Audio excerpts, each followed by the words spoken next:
ನಮಸ್ತೆ ಎಲ್ರಿಗೂ. ಒಂದೆರಡು ಮೂರು ದಿವಸದಿಂದ ಕಾರಣಾಂತರಗಳಿಂದ ಬ್ಯುಸಿ ಇದ್ದಿದ್ದರಿಂದ ಯಾವುದೇ ವಿಡಿಯೋ ಅಪ್ಲೋಡ್ ಮಾಡಲಿಕ್ಕೆ ಆಗಿರಲಿಲ್ಲ. ಕ್ಷಮೆ ಇರಲಿ. ಕೆಲವೊಬ್ರು ಕಮೆಂಟ್ಸಲ್ಲೆಲ್ಲ ಕೇಳಿದ್ರಿ ಯಾಕೆ ವಿಡಿಯೋ ಬರಲಿಲ್ಲ ಅಂತಂದು. ಬ್ಯುಸಿ ಇದ್ದೆ. ಈಗ ನೋಡಿ, ರಾಯರ ವರ್ಧಂತಿ ಮಾರ್ಚ್ 3ನೇ ತಾರೀಕು ಇರುವಂತಹದ್ದು. ಆ ವಿಚಾರಕ್ಕೆ ಸಂಬಂಧಪಟ್ಟಂತೆ ರಾಯರ ಸೇವೆ ವ್ರತಗಳ ಒಂದು ವಿಚಾರವಾಗಿ ಹಾಕಬೇಕಾದಂತಹ ವಿಡಿಯೋಗಳು ಬಹಳಷ್ಟಿದೆ. ಈ ವರ್ಧಂತಿಯ ಹಿಂದೆ ರಾಯರಿಗೆ ಮಾಡ್ಬೋದಾದಂತಹ ಹಲವಾರು ಸೇವೆಗಳಿದೆ. ಅದರಲ್ಲಿ ನಾನು ಇವತ್ತಿನ ದಿನ ತಿಳಿಸ್ಕೊಡ್ತಾ ಇರುವಂತಹ ಸೇವೆನೂ ಒಂದು. ಈ ಸೇವೆಯನ್ನು ವಿಶೇಷವಾಗಿ ಸಂತಾನ ಅಪೇಕ್ಷೆ ಇರುವಂತಹ ದಂಪತಿಗಳು ಮಾಡಿ. ಯಾರೆಲ್ಲ ಮಕ್ಕಳಿಲ್ಲ ಅಂತ ಹೇಳಿ ಕೊರಗ್ತಿದ್ದೀರಲ್ಲ, ಅಂತಹವರು ದಯಮಾಡಿ ಸಂಕಲ್ಪವನ್ನು ಮಾಡಿಕೊಂಡು ಈ ಸೇವೆಯನ್ನು ಮಾಡಿ. ಹಾಗಾದರೆ ಬೇರೆ ತೊಂದರೆ ಇರೋರು ಇದನ್ನು ಮಾಡೋ ಹಾಗಿಲ್ವಾ ಅಂತಂದರೆ ಖಂಡಿತವಾಗೂ ಮಾಡ್ಬೋದು. ವಿಶೇಷವಾಗಿ ಸಂತಾನ ಅಪೇಕ್ಷೆ ಇರುವಂತಹವರು ಮಾಡಿದ್ರೆ ಬೇರೆ ಏನೆಲ್ಲ ತೊಂದರೆ ಇದೆ ಅನ್ನುವಂತಹವರು ಸಹ ಸಂಕಲ್ಪ ಮಾಡಿಕೊಂಡು ಯಾವುದೇ ತೊಂದರೆಗಳಿಗೆ ಅಥವಾ ಯಾವುದೇ ಆಸೆ ಆಕಾಂಕ್ಷೆಗಳ ಈಡೇರಿಕೆಗೆ ಈ ವ್ರತವನ್ನು ನಾವು ಮಾಡ್ಬೋದು. ಈ ವ್ರತವನ್ನು ನೀವು 16 ದಿನ ಆಗೋ ಥರ ಮಾಡ್ಕೊಳ್ಳಿ. ಅಂದರೆ ರಾಯರ ವರ್ಧಂತಿ ಮಾರ್ಚ್ 6ನೇ ತಾರೀಕಿದೆ. 6ನೇ ತಾರೀಕಿಗೆ ನಿಮ್ಮ ವ್ರತ 16 ದಿವಸ ಆಗಬೇಕು. ಆ ರೀತಿ ನೋಡಿಕೊಂಡು ವ್ರತವನ್ನು ಪ್ರಾರಂಭ ಮಾಡ್ಕೋಬೇಕು. ಯಾವ ರೀತಿ ಇದು ವ್ರತ ಮಾಡುವಂತಹದ್ದು ಅಂತಂದರೆ, ನಿಮಗೆ ಗೊತ್ತೇ ಇದೆ, ರಾಯರ ಯಾವುದೇ ವ್ರತ ನಾವು ಪ್ರಾರಂಭ ಮಾಡೋದಕ್ಕಿಂತ ಮುಂಚೆ ಮನೆಯನ್ನು ಸರಿಯಾದಂತಹ ರೀತಿಯಲ್ಲಿ ಶುಚಿಗೊಳಿಸ್ಕೋಬೇಕು. ಗಂಜ್ ಹಾಕಿನೇ ನೆಲ ಒರೆಸ್ಕೊಂಬಿಡಿ, ತಪ್ಪಿಲ್ಲ. ದೇವರ ಮನೆನ ಶುದ್ಧ ಮಾಡ್ಕೊಳ್ಳಿ. ಶುದ್ಧ ಮಾಡಿಕೊಂಡು ಪೂಜೆ ಪುನಸ್ಕಾರಕ್ಕೆ ಏನೆಲ್ಲ ಹೇಗೆಲ್ಲ ನೀವು ನಿಮ್ಮ ಮನೆಯಲ್ಲಿ ತಯಾರಿ ಮಾಡ್ಕೋತೀರೋ ಆ ರೀತಿ ತಯಾರಿ ಮಾಡ್ಕೊಳ್ಳಿ. ಇನ್ನು ರಾಯರ ಒಂದು ಫೋಟೋ ಇಟ್ಕೊಂಡಿರ್ತೀರ, ರಾಯರ ಫೋಟೋವನ್ನು ಒರೆಸಿ ಇಟ್ಕೊಳ್ಳಿ.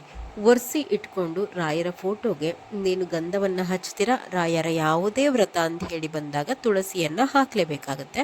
ಅದರ ಜೊತೆಗೆ ನಿಮ್ಗೆ ಏನೆಲ್ಲ ಅನುಕೂಲಗಳಿದೆಯೋ ಆ ಹೂಗಳನ್ನು ಹಾಕಿ ರಾಯರ ಮುಂದೆ 2 ತುಪ್ಪದ ದೀಪವನ್ನು ಸಿದ್ಧ ಮಾಡ್ಕೋಬೇಕು, ಸಂಕಲ್ಪ ಮಾಡ್ಕೋಬೇಕು. ನಿಮ್ಮ ಫಸ್ಟು ಯಾವುದೇ ವ್ರತ ಆಗಲಿ, ನಿಮ್ಮ ಕುಲದೇವರು ಯಾವುದೇ ಆಗಿದ್ರೂ ನಿಮ್ಮ ಮನೆ ದೇವರು, ಆ ನಿಮ್ಮ ಮನೆ ದೇವರ ಮುಂದೆ ಎಲೆ ಅಡಿಕೆನಲ್ಲಿ 11 ರೂಪಾಯಿಯನ್ನು ಇಟ್ಟು ಅವರ ಅನುಗ್ರಹ ಮತ್ತು ಸಮ್ಮತಿಯನ್ನು ಕೇಳ್ಕೋಬೇಕು. ಈ ವ್ರತಕ್ಕೆ ನಾನು ಈ ರೀತಿ ರಾಯರ ಒಂದು ಪೂಜೆಯನ್ನು ಮಾಡ್ತಾ ಇದ್ದೀನಿ, ನಿಮ್ಮ ಅನುಗ್ರಹ ಸಹ ಇರಲಿ ಅಂತ ಹೇಳಿ ಅವರಿಂದ ಅಪ್ಪಣೆಯನ್ನು ಪಡ್ಕೊಂಡು, ತದನಂತರ ರಾಯರ ಬಳಿ ಒಂದು ಗಣೇಶನ ವಿಗ್ರಹವಿದ್ದರೆ ಪ್ರಥಮ ಪೂಜಿತನಾದಂತಹ ವಿನಾಯಕನನ್ನು ಅಲ್ಲಿ ಇಟ್ಟು ಪ್ರತಿಷ್ಠಾಪನೆಯನ್ನು ಮಾಡಿಕೊಂಡು, ಅಂದರೆ ಒಂದು ವಿಗ್ರಹ ಇದ್ದರೆ ತೊಳ್ಕೊಳ್ಳಿ, ಅದಕ್ಕೂ ಗಂಧ ಅರಿಶಿನ ಕುಂಕುಮವನ್ನು ಹಚ್ಕೊಂಡು ವಿನಾಯಕನನ್ನು ರಾಯರ ಫೋಟೋ ಮುಂದೆ ಇಟ್ಕೊಳ್ಳಿ. ಇನ್ನು ಇಷ್ಟ ಆಗುತ್ತೆ, ರಾಯರ ಮುಂದೆ ತುಪ್ಪದ ದೀಪವನ್ನು ನೀವು ಏನಿಟ್ಟಿರ್ತೀರ ಮೊದಲು ದೇವರ ಮನೆಯಲ್ಲಿ ಇರುವಂತಹ ದೀಪಗಳನ್ನ ಹಚ್ಕೊಂಡು ರಾಯರ ಮುಂದೆ ಇರುವಂತಹ ತುಪ್ಪದ ದೀಪಗಳನ್ನು ಹಚ್ಕೊಳ್ಳಿ. ರಾಯರಿಗೆ ಧೂಪವನ್ನು ತೋರಿಸಿ ನೈವೇದ್ಯವನ್ನು ಅಷ್ಟೂ ದಿನಗಳ ಕಾಲ, ಅಂದರೆ 16 ದಿನಗಳು ಸಹ ಏಕಾದಶಿಯನ್ನು ಹೊರತುಪಡಿಸಿ ನೈವೇದ್ಯವನ್ನು ನೀವು ಇಡಬೇಕಾಗತ್ತೆ.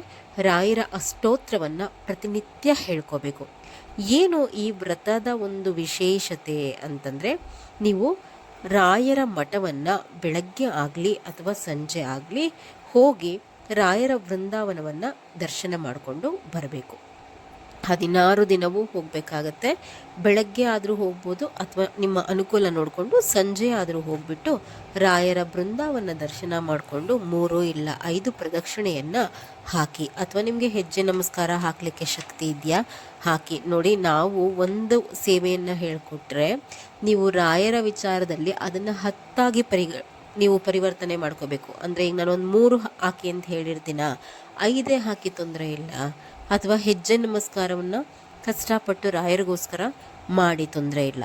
ಈ ರೀತಿ ನೀವು ತನು ಮನ ದಂಡಿಸ್ಕೊಂಡು ರಾಯರಿಗೋಸ್ಕರ ಸೇವೆಯನ್ನು ಮಾಡಿ ನೀವೇ ಎಲ್ಲ ಅಂತ ಹೇಳಿ ಅವರ ಪಾದಕ್ಕೆ ಶರಣಾಗತರಾದರೆ ಮಾತ್ರ ನಮಗೆ ಅನುಗ್ರಹ ಸಾಧ್ಯ. ನೋಡಿ, ನೀವು ಯಾವುದೇ ಒಂದು ಸಂಕಲ್ಪ ಇಟ್ಕೊಂಡು ರಾಯರ ಪೂಜೆ ಪುನಸ್ಕಾರವನ್ನು ಶುರು ಮಾಡಿಕೊಂಡು ರಾಯರನ್ನು ನೀವು ಸ್ಮರಿಸ್ತಾ ಪೂಜಿಸ್ತಾ ಹೋಗಿ. ನಿಮ್ಮ ಅದೊಂದೇ ಸಂಕಲ್ಪ ನಿಮ್ಮ ಜೀವನದಲ್ಲಿ ಈಡೇರೋದಿಲ್ಲ. ಖಂಡಿತ ನೀವೇನು ಅಂದ್ಕೊಂಡಿರಲ್ಲ ಅದೂ ಸಹ ರಾಯರು ನಿಮಗೆ ಕೊಡ್ತಾರೆ. ಆದರೆ ನೀವು ಅಷ್ಟೇ ನಿಷ್ಠೆಯಿಂದ ಪೂಜೆ ಪುನಸ್ಕಾರಗಳನ್ನ ಮಾಡಿ ಮನಸ್ಸನ್ನು ಶುದ್ಧವಾಗಿಟ್ಕೊಂಡು ನನಗೆ ರಾಯರನ್ನು ಬಿಟ್ಟರೆ ಬೇರೇನೂ ಬೇಡ ಅನ್ನುವಂತಹ ಒಂದು ಮನೋಸ್ಥಿತಿಯಿಂದ ರಾಯರನ್ನು ನೀವು ಪೂಜಿಸ್ತಾ ಸ್ಮರಿಸ್ತಾ ಹೋಗಬೇಕು. ಆವಾಗಲೇ ಎಲ್ಲವೂ ಸಹ ಒಳ್ಳೆಯದಾಗುವಂಥದ್ದು. ಅರ್ಥ ಆಯ್ತು?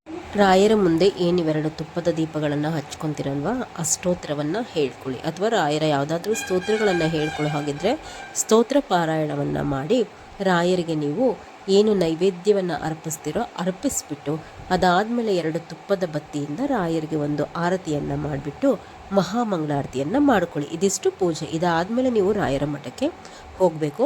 ನೋಡಿ, ಸಂತಾನ ಅಪೇಕ್ಷೆ ಇರೋವಂತಹವರು ಮಾತ್ರ ಈ ಪೂಜೆಯ ಜೊತೆಗೆ ಇನ್ನೊಂದು ನೀವು ಕೆಲಸ ಮಾಡಬೇಕಾಗತ್ತೆ. ಏನಪ್ಪ ಅಂತಂದರೆ, ನೀವು ರಾಯರ ಅಷ್ಟೋತ್ತರದ ಜೊತೆಗೆ ಸಂತಾನ ಗೋಪಾಲ ಸ್ವಾಮಿ ಅಷ್ಟೋತ್ರವನ್ನು ಹೇಳ್ಕೋಬೇಕು.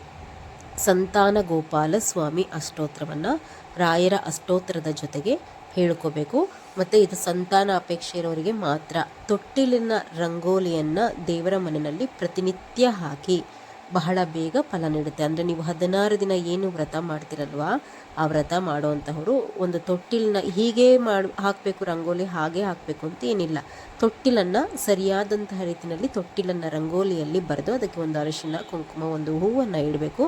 ಪ್ರತಿನಿತ್ಯವೂ ಸಹ ರಂಗೋಲಿಯನ್ನು ಹಾಕಬೇಕು.